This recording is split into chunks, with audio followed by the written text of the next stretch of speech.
Hey guys, Max at Tire Service International.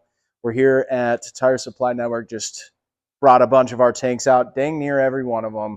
Only a couple of the big boys that are missing, the 13-gallon and the big 30 and 60 gallons. Basically everything else is here. So we're going to do some shooting of the product today and show you guys what they're all about.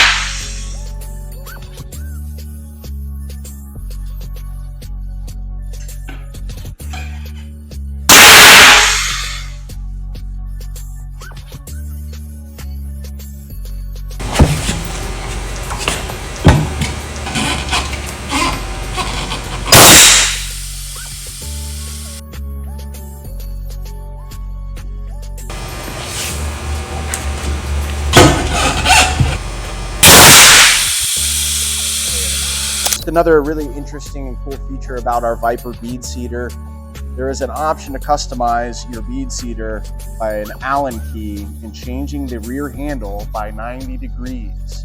This is based purely on user preference, but if you ask me, my personal preference is perpendicular to the front handle. Feels much more comfortable, but if you so choose, parallel works just as well.